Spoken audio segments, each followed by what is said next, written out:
A single request for a bottle of water. That's all it was. A simple human request. But on board a transatlantic flight, that request was denied.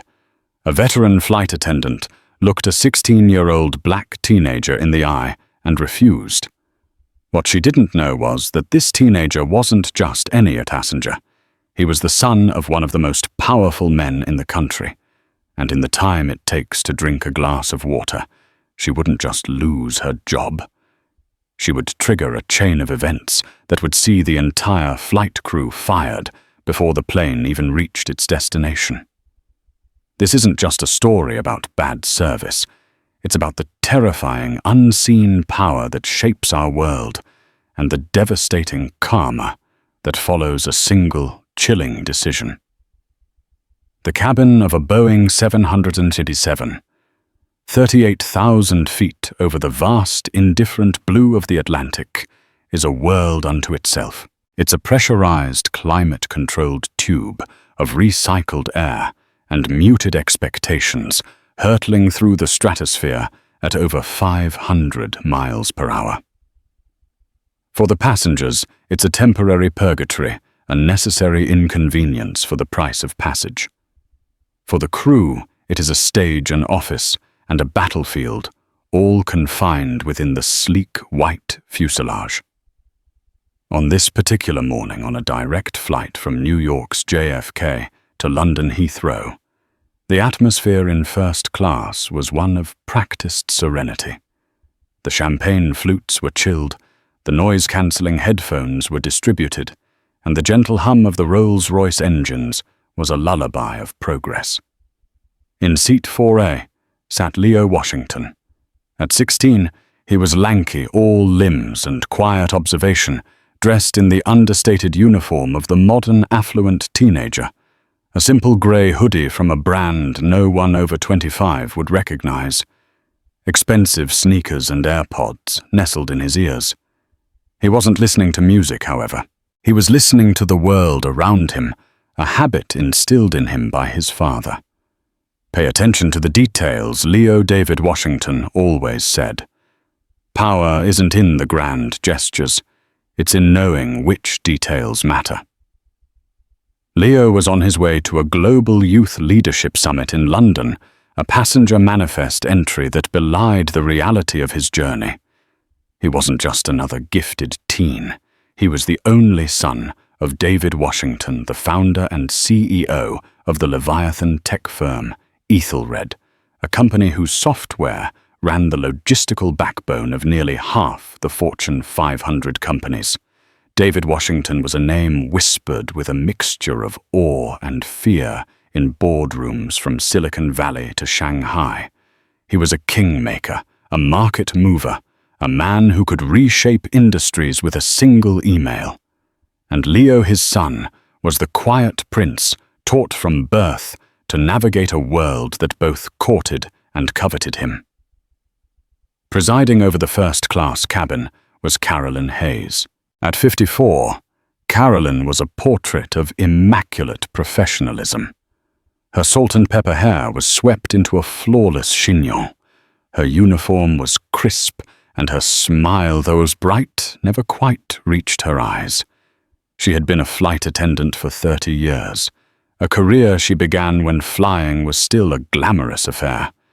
She remembered the clink of real silverware. The generous seat pitches the deference of passengers who saw the crew as pilots of the cabin, not just airborne servers. Now she felt like a glorified waitress, fending off a ceaseless barrage of entitled demands. She took immense pride in her work, in her seniority, in the precise, orderly ballet of a perfectly executed long-haul service. She saw the cabin not as a space filled with people, but as a system to be managed. Every passenger was a variable, every request a potential disruption to the delicate equilibrium she so painstakingly maintained. She wasn't a racist in the overt, ugly sense of the word. She didn't harbor active malice. Instead, she possessed a more insidious, more common prejudice, an unconscious bias that sorted the world into hierarchies. In her mind, There were the seasoned business travelers, the old money couples, the celebrities, people who belonged in her cabin, who understood the unspoken rules.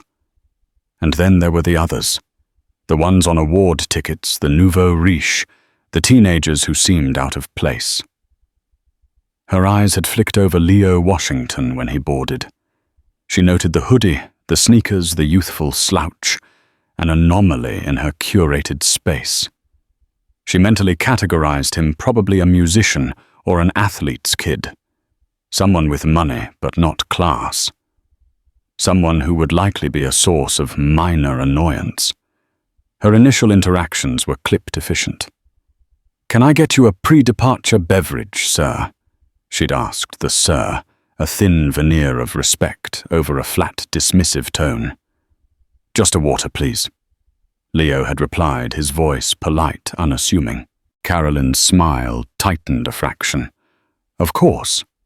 She returned with a small plastic cup of water, placing it on his console without a word, before turning her attention to the man in 5A, a portly executive in a tailored suit, greeting him with a familiar warmth. "Mr. Henderson, so good to have you back with us. The usual champagne." Leo watched the exchange, a familiar pang of invisibility washing over him. He'd felt it 1,000 times. The way store clerks followed him, the way doormen questioned him, the way people like Carolyn looked right through him. He took a sip of water and turned his gaze to the window, watching the ground crew scurry below like ants. He wasn't angry. He was just tired. He was an observer, and this was just another detail to note. For now. The plane took off a powerful rumbling ascent that pushed him back into the plush leather of his seat. As they leveled off and the seatbelt sign pinged off Carolyn and her junior crew members, began the main service. There were 2 other flight attendants in first class Peter Davies, a young man in his late 20s with a perpetually nervous energy, eager to please but terrified of missteps, and Maria Flores, a sharp, efficient woman in her 40s who followed Carolyn's lead without question. Carolyn was the undisputed queen of this domain. Peter and Maria were her loyal subjects. They moved with a practiced choreography, their motions dictated by her sharp glances and subtle hand gestures. She was a demanding leader, one who valued procedure above all else. A misplaced napkin or a forgotten pre-order was a cardinal sin. Peter, in particular, lived in a state of low-grade fear of her disapproval.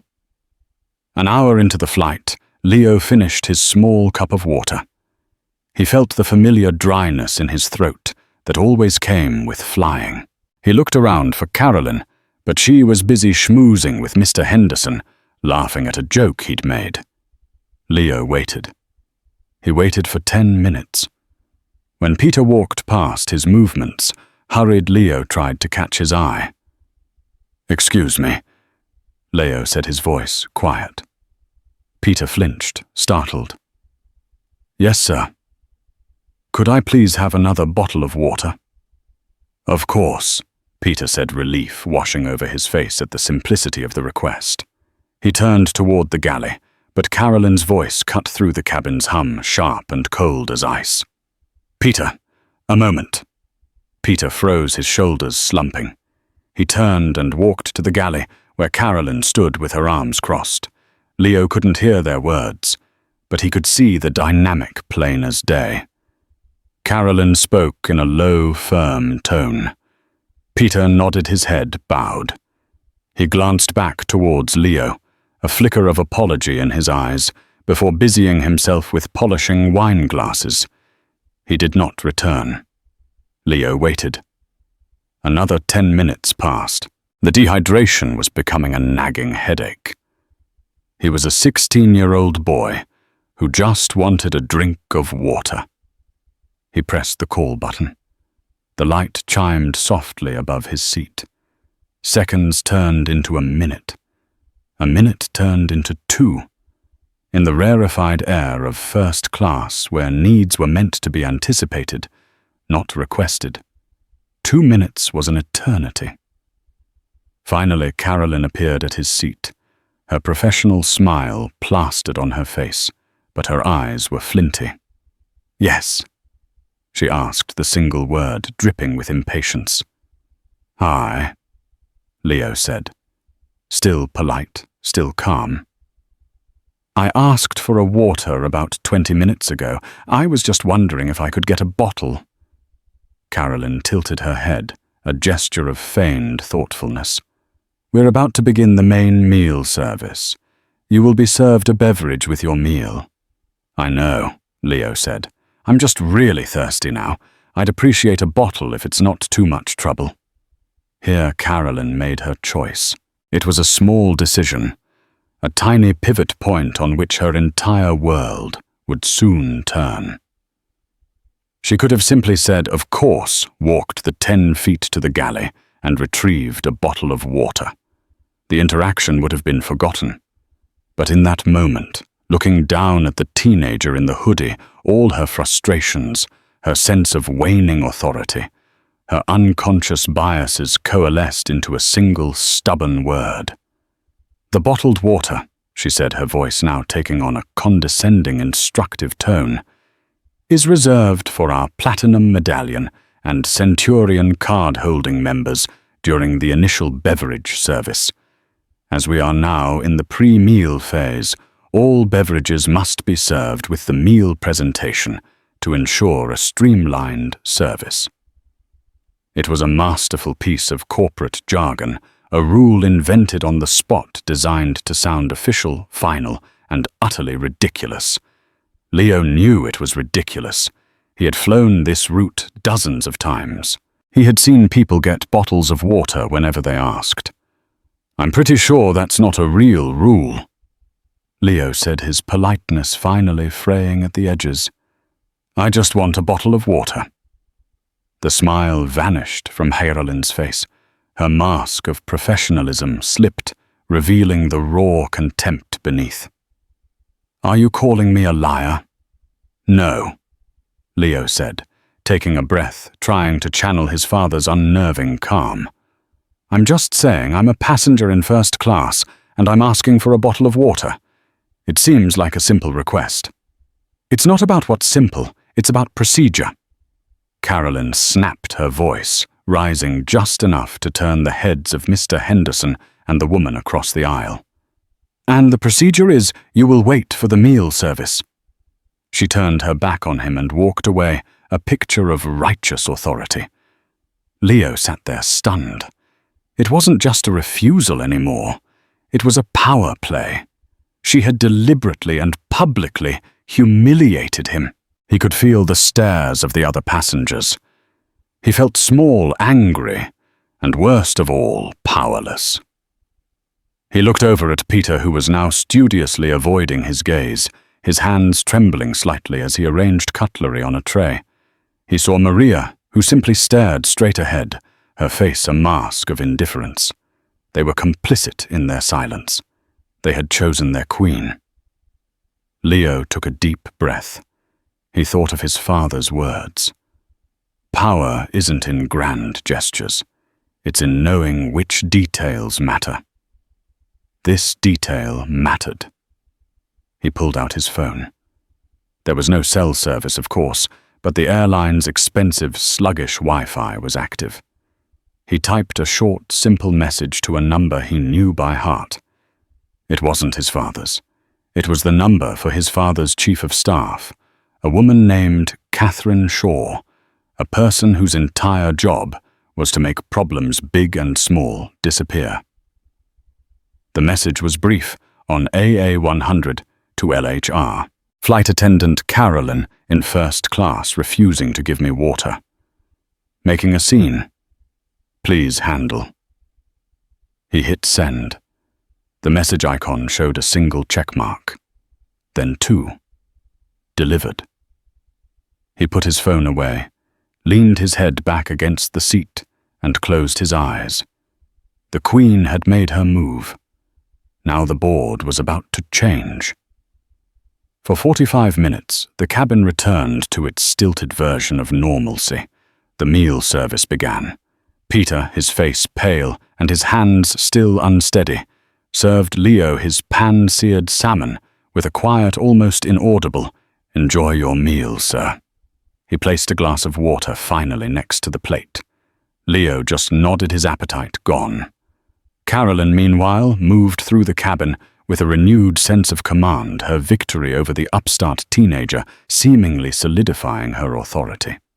She laughed with Mr. Henderson refilled his wine glass twice and operated as if the preceding conflict had never occurred.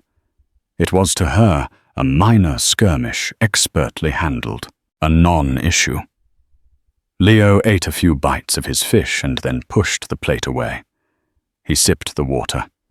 He felt a profound sense of loneliness, the kind that can only exist in a crowd. He was a boy in a box in the sky, a pawn in a game he hadn't asked to play. But he had sent the message. He had lit the fuse. Now he could only wait. The first sign that something was amiss came not from the cabin but from the flight deck. A soft double chime echoed through the cabin, the sound the crew uses for internal calls. It wasn't the passenger call button. It was the phone from the cockpit. Carolyn, who was in the galley preparing a cheese plate, picked it up. First Class Hayes speaking. Leo watched her. Her posture stiffened. Her back, which was facing the cabin, went ramrod straight. She said, "Yes, Captain," 3 times each one, with a rising note of confusion. She hung up the phone and stood motionless for a moment, her hand still resting on the receiver. She turned, and for the first time her mask of unflappable control was gone. Her face was a canvas of pure bewilderment. She looked at Peter and Maria. "The captain wants to see me. In the cockpit. Now." This was not normal. Cabin crew were rarely summoned to the flight deck mid-flight unless there was a serious medical emergency or a security threat. Peter and Maria exchanged a wide-eyed, nervous glance. Carolyn smoothed her uniform, a reflexive gesture of control, in a situation that was clearly spiraling beyond her understanding. She walked the length of the first-class cabin, her stride less confident now, and disappeared through the reinforced door to the cockpit. The minutes stretched on. 15. Passengers began to murmur. Mr. Henderson looked up from his wine. "Everything all right?" he asked Maria. "I'm sure it is, sir," she replied, her voice lacking conviction. Then the captain's voice crackled over the PA system. Not the calm, folksy, "we're seeing a bit of turbulence ahead" voice, but a tone that was flat formal and utterly devoid of emotion. "Ladies and gentlemen, this is your captain speaking. Due to an unforeseen, operational issue with our cabin crew, we will be diverting our flight. We have been cleared for landing at Halifax Stanfield International Airport in Nova Scotia. We will be on the ground in approximately 30 minutes. Cabin crew, please prepare the cabin for landing. Thank you." A wave of confusion and annoyance rippled through the entire plane. An operational issue with the cabin crew. What did that even mean? Diverting to Canada. The flight was halfway to London. People had connections to make, meetings to attend. Angry muttering erupted from every class. In first class, the announcement landed like a bomb. Peter and Maria looked utterly lost. They began to mechanically clear the meal trays, their movements clumsy and uncertain. The cockpit door opened and Carolyn emerged. If her face had been bewildered before, it was now a mask of ashen horror. Her eyes were wide, unfocused. She looked as though she had seen a ghost. She stumbled back into the galley, leaning against a counter for support. "What is it? What's happening?" Maria hissed. Carolyn shook her head, unable to form words. She just stared into the middle distance, her mind clearly replaying the conversation that had just taken place on the other side of that door. That conversation had been short and brutal. The captain, a stern veteran named Frank Miller, had not asked for her side of the story. He had delivered a message that had come from the highest levels of the airline's corporate headquarters in Fort Worth, Texas. A message that had been relayed to him via ACAR's, the aircraft's satellite communication system. The message had been explicit. A-100 is to divert to Halifax YHZ immediately. A replacement crew is being assembled. Upon landing, your entire flight and cabin crew's credentials are to be revoked, and they are to be escorted from the airport. Reason: a Class 1. Passenger complaint filed by the office of David Washington, CEO of Ethelred. The captain had looked at her, not with anger, but with a kind of weary pity. "I don't know what you did, Carolyn," he had said, his voice low, "but you pissed off a king. My orders are to ground this plane and terminate your employment and that of your entire crew as soon as we touch down. Now go and prepare the cabin for landing." The reality was so enormous, so disproportionate to the perceived crime, that her brain couldn't process it. David Washington.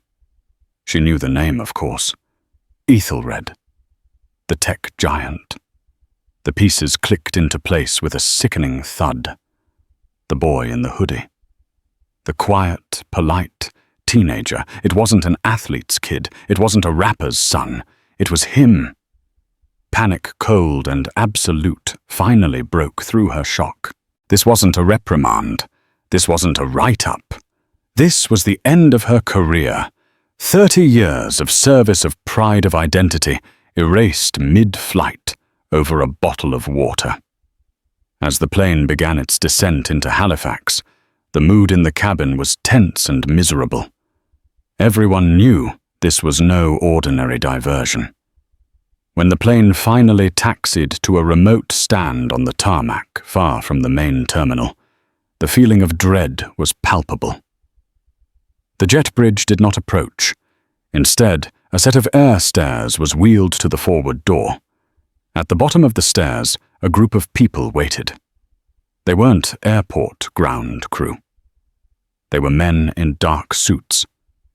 Canadian police officers stood beside them, their expressions impassive, and standing slightly apart was a severe-looking woman in a sharp corporate blazer holding a tablet. The captain's voice came on the PA again. "Ladies and gentlemen, we have arrived in Halifax. Please remain in your seats. The authorities and airline representatives will be boarding the aircraft momentarily." The first-class door was opened. The woman in the blazer ascended the stairs, her heels clicking with grim purpose. She was followed by two of the suits. She didn't look at the passengers. Her eyes scanned the crew. "Carolyn Hayes, Peter Davies, Maria Flores," she said, her voice sharp and clear, reading from her tablet. "I am Sarah Jenkins, Senior Vice President of In-Flight Services for American Airlines. By order of the board, your employment is terminated effective immediately. Your airline credentials and security clearances are revoked. You will be escorted from the aircraft. Your personal belongings will be collected and shipped to you. Do not attempt to contact any other crew members. Do not speak to any passengers. You will now follow these gentlemen." It was executed with the cold, brutal efficiency of a corporate assassination. There was no argument, no appeal. Maria let out a small, strangled sob. Peter looked like he was about to vomit. He stared at Leo, his eyes pleading as if the boy could somehow undo this. But Leo just looked down at his hands, his face unreadable. He had lit the fuse, but the explosion was far bigger than he could have ever imagined. Carolyn, however, was not going to go quietly. The shock had worn off, replaced by a surge of pure, unadulterated rage. Her life was being dismantled in front of an audience, and the injustice of it all overwhelmed her. "You can't do this!" she shrieked, her voice echoing in the stunned silence of the cabin. 30 years I have given this company, 30 years of my life over a spoiled brat who wanted a bottle of water. Her eyes locked on Leo. All pretense of professionalism, of decorum, of basic human decency vanished. "You," she screamed, pointing a trembling finger at him. "You did this. You little monster. You had to call your daddy. I hope you're happy. You've ruined our lives." One of the suits moved swiftly, stepping between her and Leo. "Ma'am, you need to come with us now." But Carolyn was beyond reason. She was a cornered animal lashing out. She tried to push past the man, her face contorted in a mask of fury. This was the moment another passenger, a woman in seat 3B, who had been quietly filming the entire interaction on her phone since the initial water refusal zoomed in. She captured the moment of Carolyn's final desperate career-ending meltdown. The finger-pointing, the screaming, the sheer ugly breakdown of a woman who had just lost everything. The security men took Carolyn by the arms. She struggled, but it was useless. They were professionals. They half-dragged, half-walked her down the aisle and out the door, her tirade echoing behind her. Peter and Maria followed, weeping like prisoners, being led to their execution. As they were escorted down the stairs and into a waiting black van on the tarmac, the passengers in first class sat in stunned, horrified silence. Mr. Henderson stared into his empty champagne glass as if it held the answers to the universe. The woman in 3B stopped recording, a grimly satisfied look on her face. And Leo Washington, the 16-year-old boy at the center of it all, finally looked up. He stared out the window, watching the black van drive away across the rain-slicked tarmac, carrying 3 people whose lives had just been irrevocably shattered. He felt a cold knot tighten in his stomach. This wasn't what he wanted. Or was it? He didn't know. He just knew that the details had mattered, and the consequences were terrifyingly real. The internet is not a court of law. It has no judge, no jury, no due process. It is a court of public opinion, a digital town square where outrage is the currency and context is the first casualty. Its justice is swift, brutal, and often final. For Carolyn Hayes, the verdict was delivered before her plane even had a new crew. The passenger in seat 3B, a marketing consultant from Chicago named Brenda Walsh, had a significant social media following. She wasn't an influencer in the traditional sense, but she was a savvy, well-connected professional who knew the power of a viral narrative. As soon as she had a stable internet connection on the ground in Halifax, she uploaded the video. She didn't edit it. She just posted the raw 3-minute clip to her Twitter, Facebook, and Instagram accounts. Her caption was simple and devastatingly effective. On board AA-100, this flight attendant Carolyn refused to give a black teenager a bottle of water, then had a meltdown when the plane was diverted and she was fired. The privilege is astounding. The racism is textbook. This is American Airlines in 2025. The video was a perfect storm of viral ingredients. It had a clear villain, the screaming, finger-pointing Carolyn, a sympathetic victim, the calm, polite black teen, a dramatic plot twist, the plane diversion, and a satisfying immediate consequence, the on-camera firing. Within the first hour, it had 1,000 retweets. Then it was picked up by Sean King. The activist and writer with his millions of followers shared the video with a single damning question. Her name is Carolyn Hayes. She worked for American Airlines for 30 years. Was it worth it to deny a child a glass of water? That was the spark that ignited the inferno. From there, the fire spread with terrifying speed. Major news outlets, CNN. The New York Times.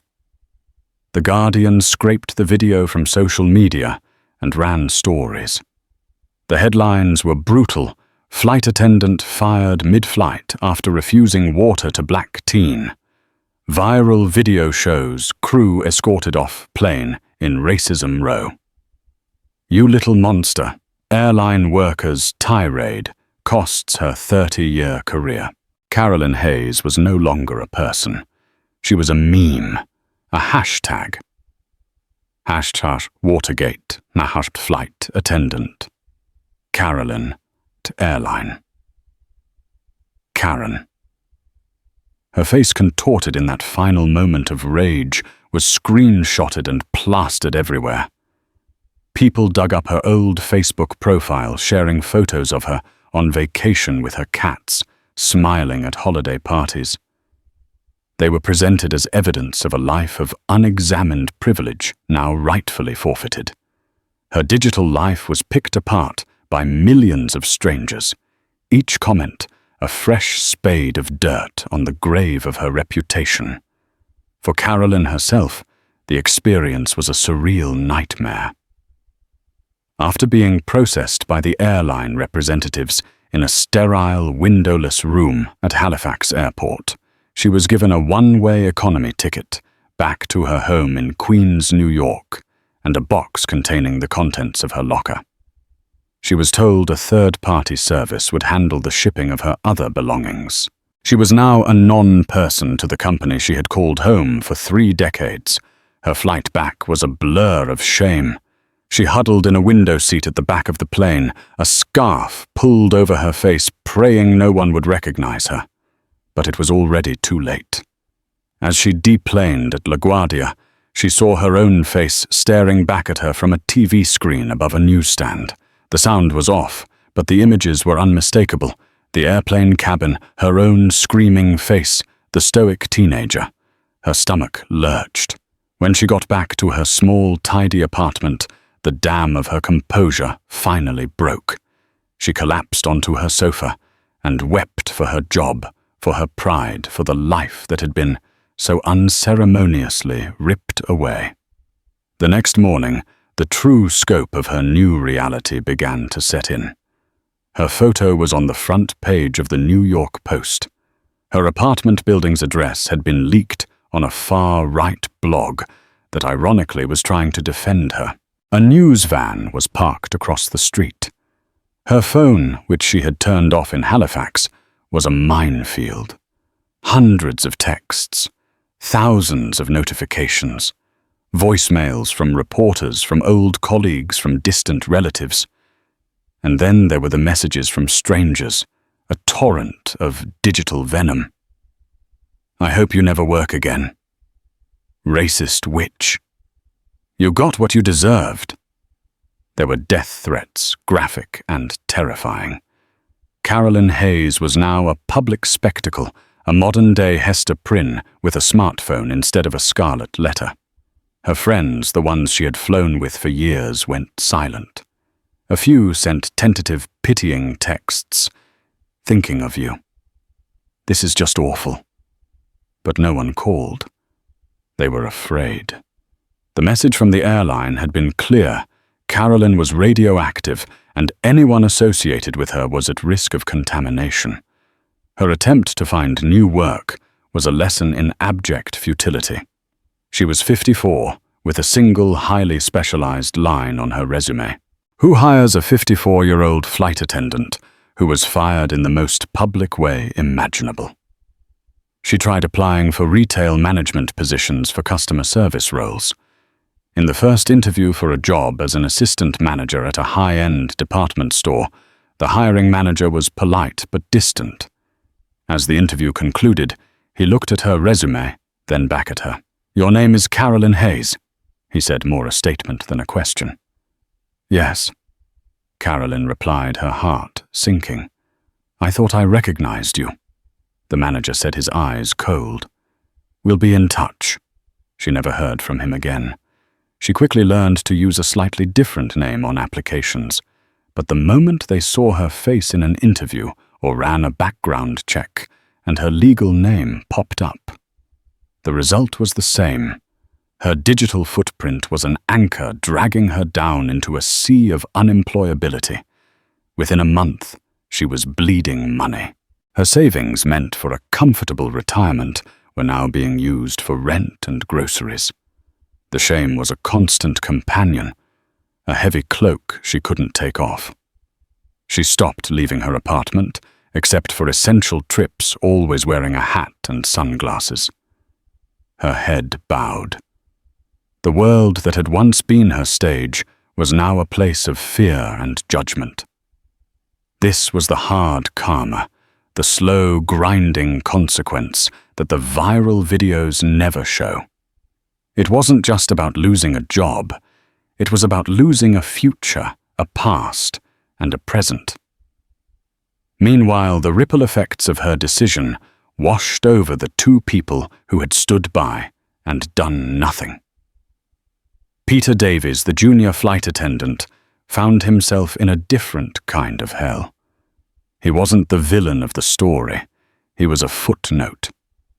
But he was just as fired, just as unemployable. He returned to his small hometown in Ohio, his dreams of traveling the world shattered. He was consumed by a toxic cocktail of guilt and resentment. He resented Carolyn for her arrogance and for putting him in that impossible position. He resented the airline for its ruthless collective punishment. But most of all, he resented himself. He replayed the moment in his mind 1,000 times a day. Leo asking for water, Carolyn telling him to stop. He could have just grabbed the bottle anyway. He could have quietly taken it to the boy and said, "Here you go." What was the worst Carolyn could have done? Write him up. It was nothing compared to this. His guilt was suffocating. He believed he deserved to be fired. His silence, his inaction, had made him an accomplice.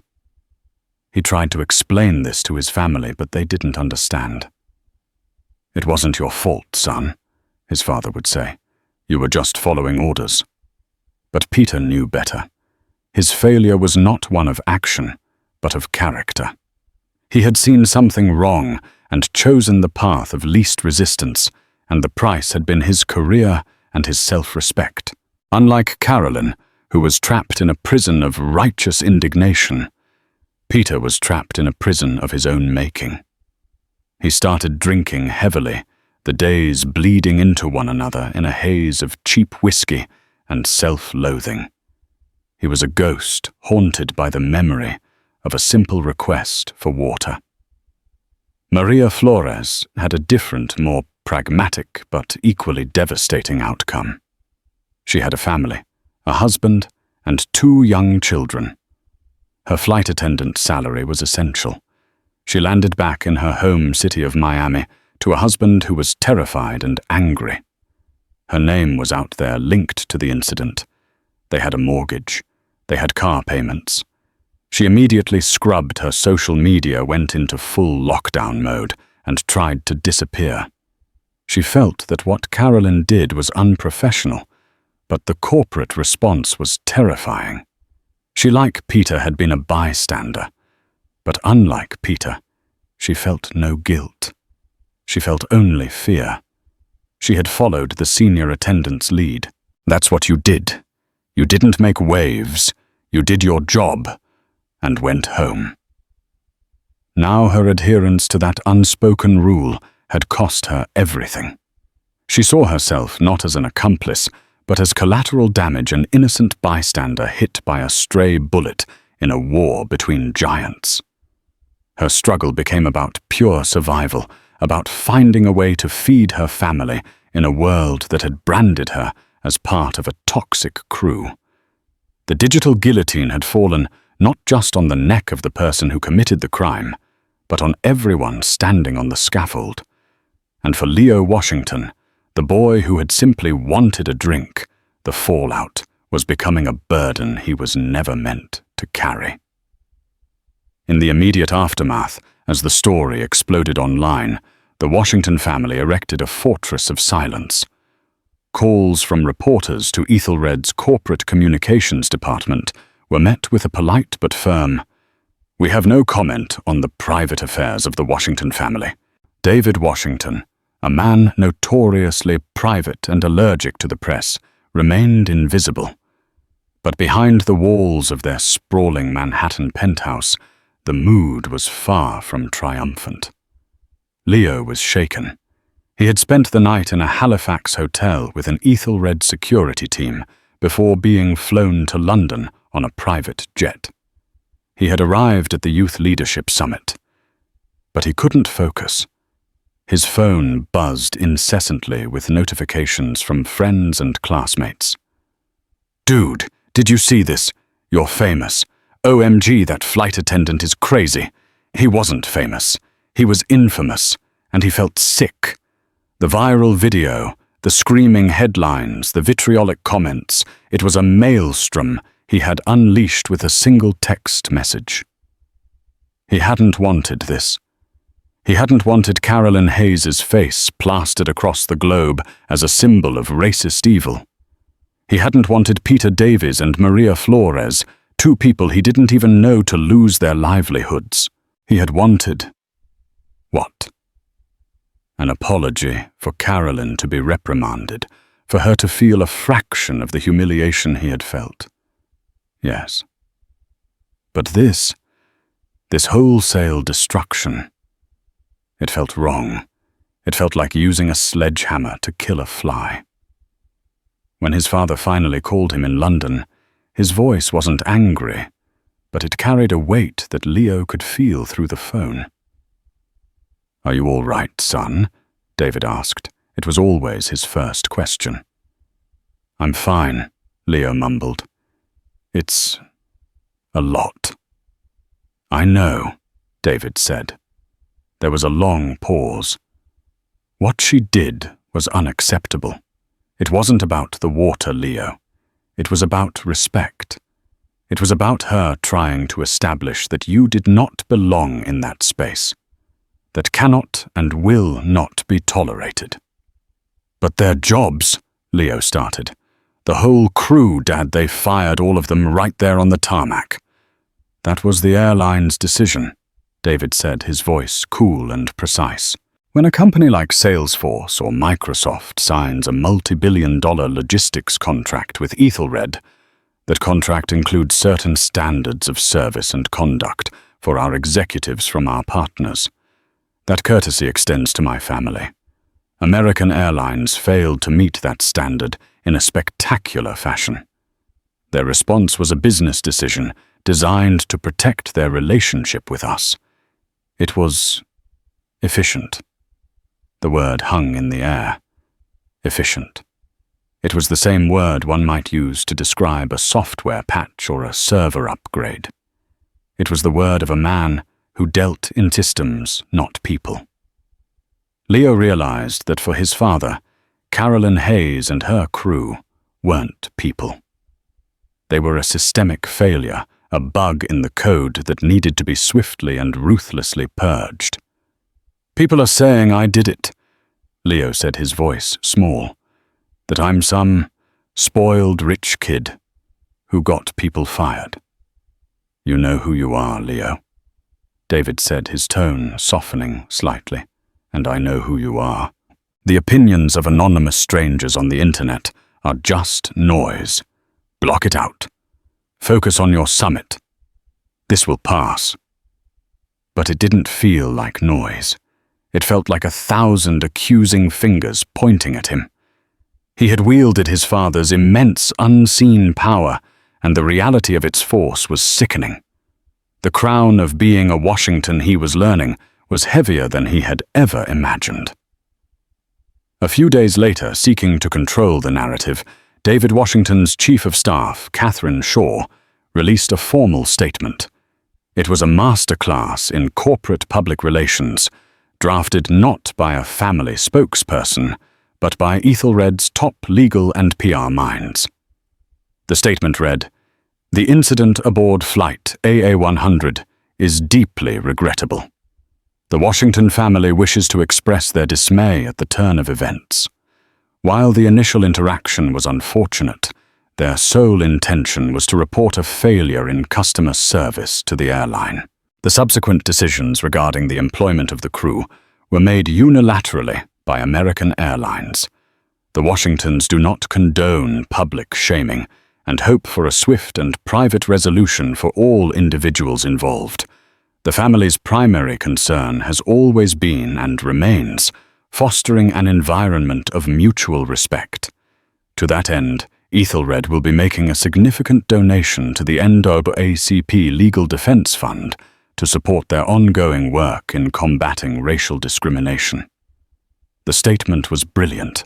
It expressed regret without admitting fault, condemned the consequences while absolving them of responsibility, and pivoted to a show of philanthropic support for a revered civil rights organization.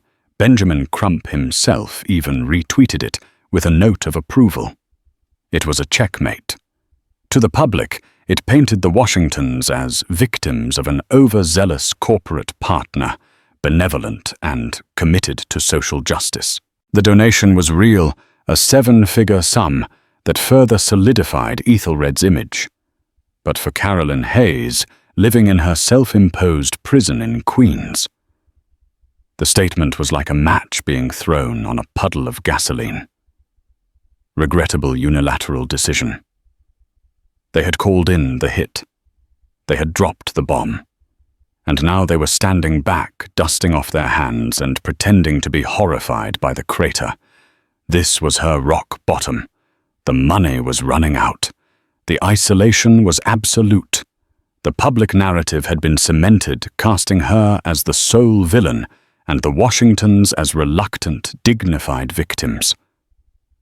One evening, after seeing the statement praised on a cable news show, something in her broke. All the rage, the indignation, the self-pity, it all just evaporated, leaving behind a hollow, aching void. She sat at her small kitchen table, the eviction notice from her landlord lying next to a pile of unpaid bills. For the first time, she didn't think about the injustice of it all. She thought about the boy.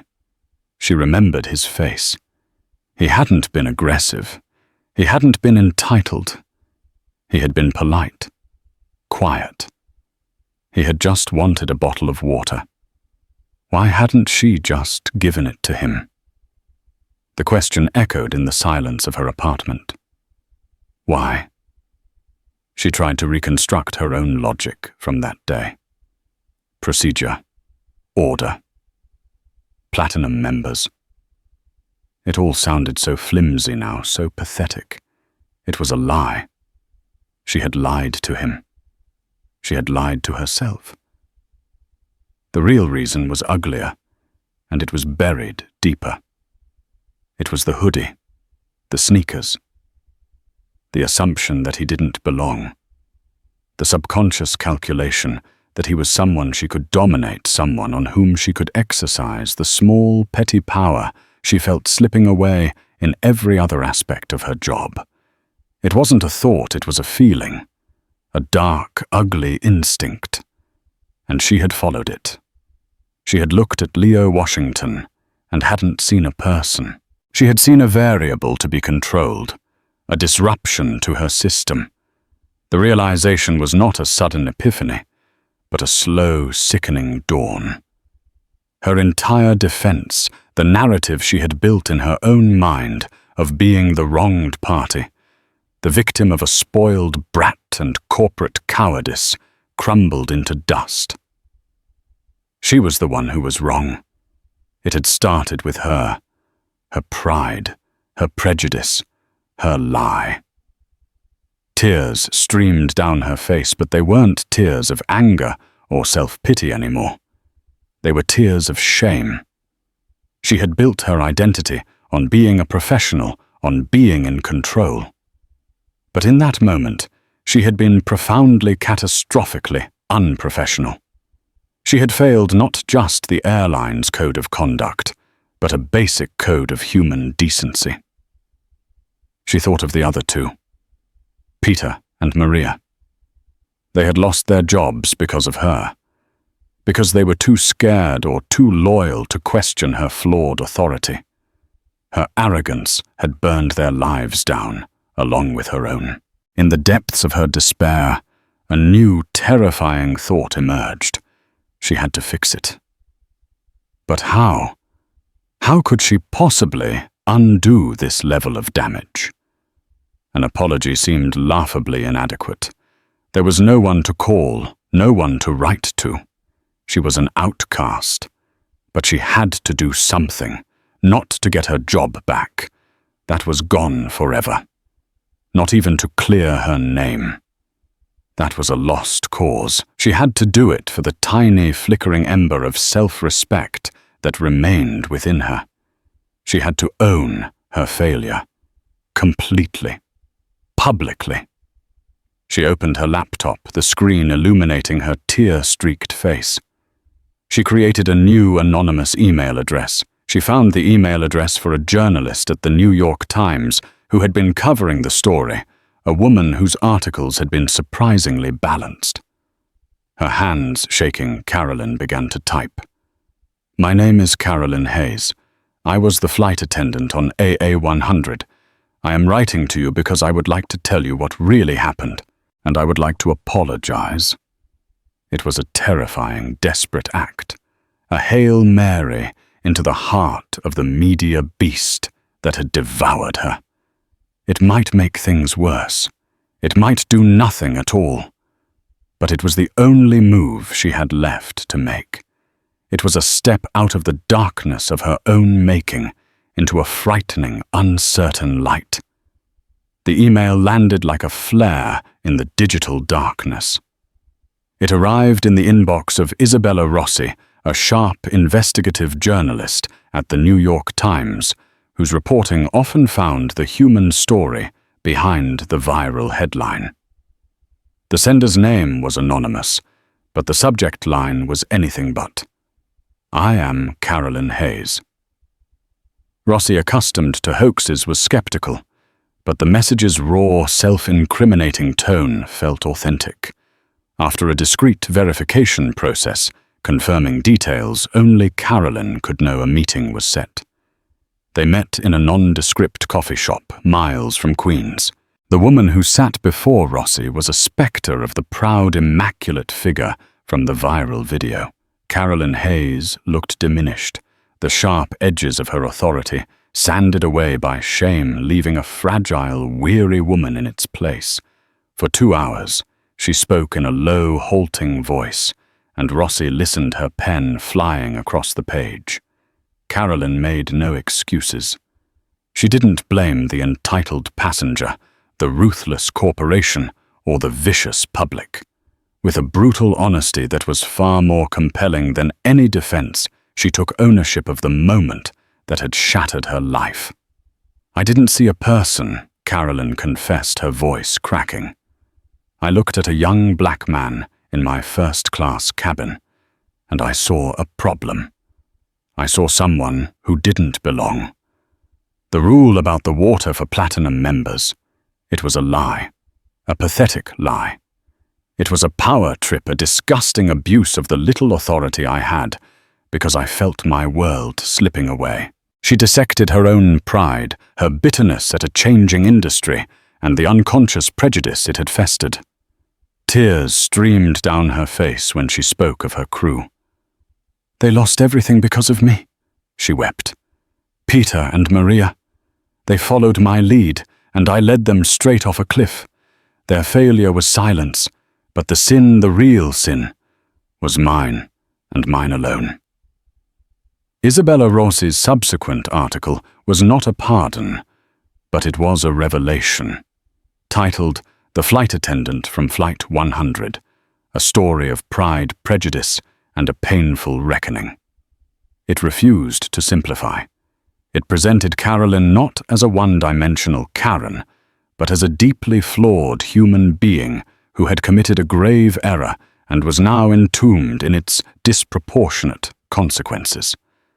The centerpiece of the article was Carolyn's full, unvarnished apology to Leo Washington, his family, her crew, and the public.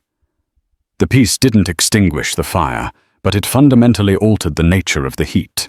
The monolithic wall of condemnation fractured, and through the cracks, a more complex conversation about cancel culture, corporate responsibility, and human fallibility began. For the other two crew members, the article landed with the force of an earthquake. In Ohio, Peter Davies read it on his phone in the gloom of his living room. Carolyn's complete acceptance of blame pierced through his alcoholic haze. The resentment he held for her evaporated, leaving only the cold, hard reality of his own inaction. Inspired by her courage, he sat down and for the first time in weeks did something constructive. He wrote a long, detailed letter to American Airlines head office, not begging for his job, but outlining his failure as a bystander and proposing a new training program to empower junior crew to challenge senior misconduct without fear. In Miami, Maria Flores read the story with a pragmatic eye. Carolyn's apology provided a crucial narrative shift. Portraying herself as a victim of a toxic command structure, she gave a single, carefully worded interview to a local station. She used the fresh wave of sympathy to launch a modest GoFundMe, not for herself, but for a flight crew support fund, providing a lifeline for her family while she began retraining as a paralegal. The article also made its way to London, where Leo Washington was finishing his leadership summit. His father forwarded it without comment. Leo read it once, then again. The words of the broken woman on the page bore little resemblance to the monster he had conjured in his mind. Her raw shame, her grief for her crew. It washed away the last vestiges of his righteous anger, replacing it with a profound, uncomfortable sorrow. His victory felt tainted, the cost astronomical. He understood then that the immense power his name carried was a blunt instrument, and he had wielded it without thought for the collateral damage. In an act of newfound maturity, he bypassed his father's powerful staff. He contacted Isabella Rossi and asked her to pass a private message to Carolyn. It was short, but it held the weight of a resolution. "Ms. Hayes," it read, "this is Leo Washington. I have read your apology and I accept it. I want you to know that I never intended for this to happen, and I am truly sorry for the pain this has caused you and the others. I hope you find peace." For Carolyn, that message wasn't a key to her old life, but it was a key to a new one. It was a gesture of grace that allowed her to finally forgive herself.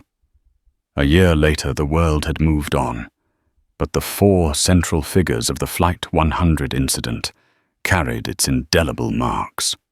Carolyn Hayes never worked in the skies again. She found a quiet job as a dispatcher for a car service, her life smaller and profoundly humbled. The public shame had faded, replaced by a hard-won private wisdom. The woman who once policed first class with an iron fist now found a gentler purpose in ensuring people got home safely. Peter Davies's letter had, against all odds, found its way to the right desk. The airline, eager to show it was reforming, hired him as a consultant to help develop the active bystander training program he had conceived in his darkest hour. He found a new calling, not in serving passengers, but in serving the integrity of the crew. Maria Flores excelled in her new field. Her advocacy for airline workers had transformed her from a casualty into a champion. She was now a respected paralegal, fighting for others caught in the impersonal cogs of corporate machinery, her voice now strong and clear. And Leo Washington was changed most of all. The incident had been his crucible. He returned from London not as a quiet prince, but as a young leader acutely aware of the weight of his influence. He challenged the insular culture of his father's world, championing initiatives that used Ethelred's power for social good. He understood that true power wasn't the ability to ground a plane with a text. It was the wisdom and compassion to know when not to. The single ugly moment over the Atlantic had set off a chain reaction of ruin, but from that wreckage, 4 lives had been rebuilt into something stronger, more resilient, and more deeply human than they had been before. So what do you think? Was this a case of justified karma, or a punishment that spiraled terrifyingly out of control? The story of Flight 100 isn't just about one flight attendant and one teenager. It's about the hidden biases that shape our split-second decisions and the incredible, often terrifying power of both corporate influence and public opinion in our hyper-connected world. Who was truly at fault? Carolyn for her prejudice, the silent crew members, the airline for its brutal corporate calculus, or the unseen power that could ground a plane with a single text message? The lines are blurry and the answers aren't easy. We want to know what you think. Let us know your verdict in the comments below. If this story made you think, please hit that like button. Share it with someone who appreciates complex, real-life drama. And be sure to subscribe to the channel for more stories that explore the grey areas of our world. Thank you for listening.